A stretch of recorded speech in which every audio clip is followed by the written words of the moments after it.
राम मंदिर में चढ़ावा गबन मामले के बीच कल यानी सोमवार को राम मंदिर ट्रस्ट की अहम बैठक होगी। इस बैठक में ट्रस्ट के महासचिव चंपत राय और ट्रस्टी अनिल मिश्रा के इस्तीफों पर फैसला होना है। इसके साथ ही मंदिर प्रबंधन के लिए सीईओ की नियुक्ति पर भी चर्चा की जा सकती है। इस बीच चढ़ावा गबन मामले की जांच के लिए पुलिस की पूछताछ और जांच का सिलसिला भी जारी है।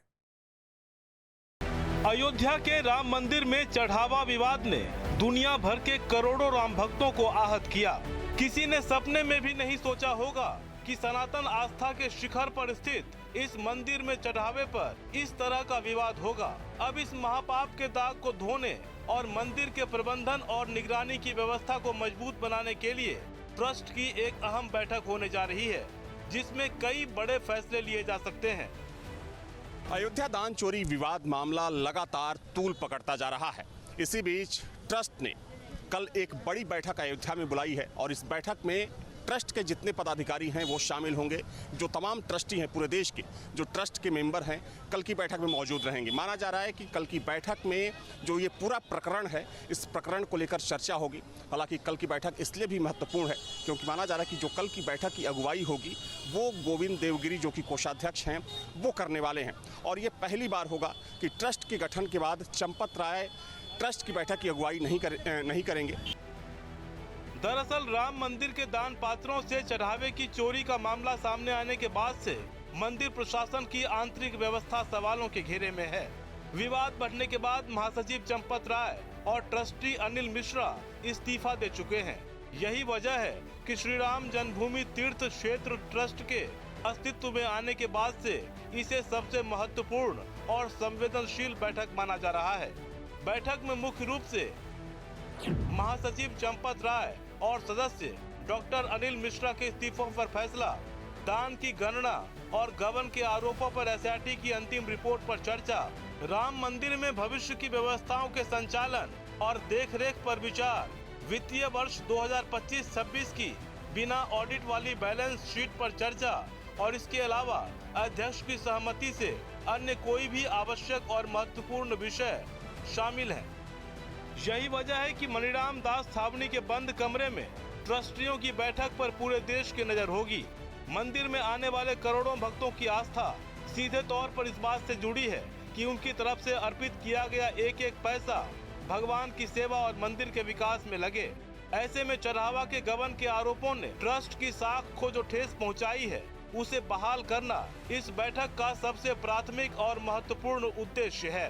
पहली बार ऐसा होगा जब ट्रस्ट के महासचिव और सर्वे सर्वा चंपत राय इस बैठक की अगुवाई नहीं करेंगे, बल्कि कोषाध्यक्ष गोविंद देवगिरी ये जिम्मेदारी निभाएंगे। ट्रस्ट के अध्यक्ष महंत नृत्य गोपाल दास भी बैठक में मौजूद रहेंगे। अब इससे पहले की बात करें तो जो भी ट्रस्ट के बड़े फैसले होते थे, जो ट्रस्ट की बड़ी बैठकें होती थी, उन सबकी जिम्मेदारी चंपत राय के कंधों पर होती थी। लेकिन दान चोरी विवाद प्रकरण के बाद चंपत राय और अनिल मिश्रा ने इस्तीफा दे दिया है। वैसे में इस बात की संभावना है कि हो सकता है कि ये दोनों लोग कल की बैठक में ना रहें। हालांकि ऑफिशियली इसके बारे में कोई जानकारी नहीं दी गई है। कल की बैठक को लेकर बात करें तो कल की बैठक में अनिल मिश्रा और चंपत राय के इस्तीफे को लेकर भी चर्चा होगी कि इनका इस्तीफा एक्सेप्ट किया जाए या ना किया जाए। बैठक के पहले एजेंडे की बात करें तो बैठक में महासचिव चंपत राय के इस्तीफे पर चर्चा होगी। इसके अलावा ट्रस्टी डॉक्टर अनिल मिश्रा के इस्तीफे पर भी चर्चा की जाएगी। बैठक में इन दोनों के इस्तीफों को स्वीकार किया जाएगा या नहीं, या फिर संगठन में उनकी भूमिकाओं को नए सिरे से परिभाषित किया जाएगा, ये भी एक बड़ा सवाल है। हालांकि सूत्रों का कहना है कि ट्रस्ट के कुछ सदस्य कड़े फैसले लेने के पक्ष में हैं, ताकि जनता के बीच स्पष्ट संदेश जाए कि पारदर्शिता के मामले में किसी भी स्तर पर समझौता नहीं किया जाएगा। जहाँ तक चोरी और ये मंदिर का विषय है, इसमें सरकार अपना पूरी तरह से काम कर रही है। पहले दिन से ही एसआईटी का गठन किया गया और एसआईटी अपना काम कर रही है। उसको काम करने दीजिए और वो निश्चित रूप से जो भी उसमें अपराधी हैं, उसमें जो भी कोई किसी भी स्तर का कोई आदमी लिप्त पाया जाएगा, उसको सजा मिलेगी। बैठक का दूसरा सबसे महत्वपूर्ण हिस्सा है दान पात्रों से हुई चढ़ावा चोरी मामले में गठित की गई विशेष जांच दल यानी एसआईटी की रिपोर्ट पर विचार करना। 3 सदस्यीय एसआईटी ने पिछले कुछ हफ्तों में मंदिर की वित्तीय गणना प्रणाली, सीसीटीवी फुटेज और लेखा जोखा दस्तावेजों की गहन पड़ताल की है।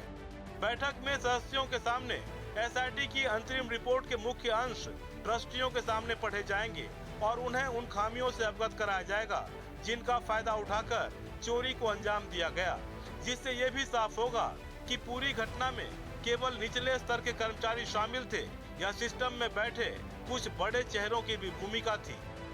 चढ़ावा चोरी प्रकरण ने ये साफ कर दिया है कि राम मंदिर के प्रबंधन को दुरुस्त और फुल प्रूफ बनाने की जरूरत है। इसके लिए बैठक में एक पूर्णकालिक सीईओ की नियुक्ति पर विचार किया जा सकता है। बैठक में मंदिर परिसर में दान पात्रों की सुरक्षा, लॉकर रूम की व्यवस्था, वीआईपी और आम श्रद्धालुओं के प्रवेश निकास द्वारों के प्रबंधन को लेकर नए प्रस्ताव को भी मंजूरी दी जा सकती है। एक तरफ बैठक को लेकर चर्चा गर्म है, तो दूसरी ओर पुलिस की जांच और अलग अलग स्तर पर आरोपों का सिलसिला भी जारी है। जेल में बंद आरोपियों से पूछताछ के लिए पुलिस टीम जिला कारागार पहुंची। बताया जा रहा है कि पुलिस मामले में ट्रस्ट के पदाधिकारियों से भी पूछताछ कर सकती है। एंटी करप्शन कोर्ट से जो है वो 5 आरोपी के पूछताछ के लिए यहाँ पर जो है अनुमति ली गई थी और आज उसके मामले के विवेचक हैं श्री अयोध्या आशुतोष तिवारी, वो यहाँ पहुँच चुके हैं और जेल के अंदर प्रवेश कर रहे हैं।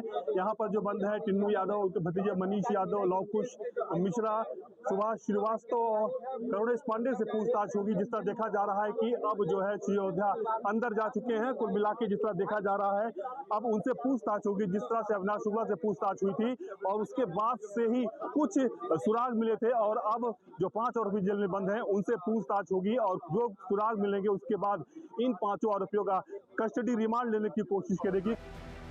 इस बीच चढ़ावा विवाद मामले में वीएचपी के अंतर्राष्ट्रीय अध्यक्ष आलोक कुमार ने एसआईटी को चिट्ठी लिखी है, जिसमें राम मंदिर में गबन का आरोप लगाने वाले नेताओं से भी पूछताछ की मांग की गई है। पत्र में लिखा गया है कि गबन का आरोप लगाने वाले नेताओं से सबूत भी मांगे जाएं। प्रोफेसर रामगोपाल यादव जी ने कहा कि 20,000 करोड़ से ज़्यादा का घपला है। प्रियंका जी ने कहा है हजारों करोड़ का चढ़ावा आता है। हमारी जानकारी में नहीं है। अब ये बड़े लोग हैं, पढ़े लिखे लोग हैं, पब्लिक डोमेन में बड़े पदों पे लंबे समय से हैं, तो ये जिम्मेवारी से बोलते होंगे, किसी आधार पर बोलते होंगे। इनके पास में कुछ लोगों ने बताया होगा, कुछ कागज दिए होंगे, कुछ तो भी सामग्री होगी। तो मैंने सोचा कि अगर पुलिस इनसे प्रार्थना करे कि आपने ये बयान दिया है, आपके पास जो कागज है, जो जानकारी है, डॉक्यूमेंट है, गवाह पता है, हमको बताइए, हम सारा उपयोग करके जांच पूरी करेंगे। विश्व हिंदू परिषद के नेता की चिट्ठी पर आम आदमी पार्टी के सांसद संजय सिंह ने सवाल उठाए, साथ ही लोगों से और सबूत जुटाने की भी अपील की। इनके पत्र में एक साफ तौर पे बेईमानी दिख रही है, लेकिन फिर भी मैं कह रहा हूं, मैंने सुबह से तमाम लोगों को, अपनी पूरी टीम को लगा दिया है। जितने जितने लोगों के पास साक्ष्य हैं, जब भी आईओ बुलाएगा सबको लेके जाऊंगा। राम मंदिर चढ़ावा विवाद मामले में पूर्व केंद्रीय गृह सचिव लक्ष्मी नारायण ने भी बड़ा दावा किया है। पूर्व गृह सचिव के मुताबिक उन्होंने साल 2024 में सोने की मढ़ी हुई रामचरितमानस भेंट की थी, लेकिन उसकी रसीद उन्हें नहीं मिली। दावा किया गया कि रामचरितमानस की वो प्रति भी गायब है। 5 महीने तक तो हमने देखा, फिर पुलिस ने एक आदमी डिप्यूट कर रखा था जो उधर ही ड्यूटी देता है कि साहब को एक रोज फोटो खिंचवा के जब पूजा हो रही है उसकी भेज दिया करो। तो जब ये बंद हुई और हमारे कुछ रिश्तेदार जो गए थे मद्रास से, उन्होंने बोला कि साहब आपका रामचरितमानस तो नहीं दिख रही है। ये कब के आसपास की बात होगी जब फोटो आनी बंद हुई या पूजा? 2024 दिसंबर के करीब। तो उसके बाद मैंने कम से कम उनको 100 दफ़ा तो व्हाट्सएप किया होगा, 50 से भी ज़्यादा इसी संबंध में, और कई लेटर लिखे, कोई जवाब नहीं। यानी एक तरफ जहां जांच का सिलसिला जारी है, तो वहीं दूसरी ओर आरोप भी खत्म नहीं हो रहे। यही वजह है कि ऐसे माहौल में राम मंदिर ट्रस्ट की बैठक को बेहद अहम माना जा रहा है, क्योंकि ट्रस्ट की बैठक से न सिर्फ प्रबंधन के अंदर की कमियों को लेकर तस्वीर साफ होगी, बल्कि भविष्य में ऐसी गड़बड़ी न हो, इसकी रूपरेखा भी तैयार होगी। Team news day. आपके मोबाइल पर तुरंत आएगी ब्रेकिंग न्यूज, स्क्रीन पर सबसे पहले दिखेगी बड़ी खबर, देश दुनिया की हर खबर एक जगह। अब आपके मोबाइल पर तुरंत फटाफट इंस्टॉल कीजिए न्यूज़ नेशन ऐप और रखिए खुद को अपडेट।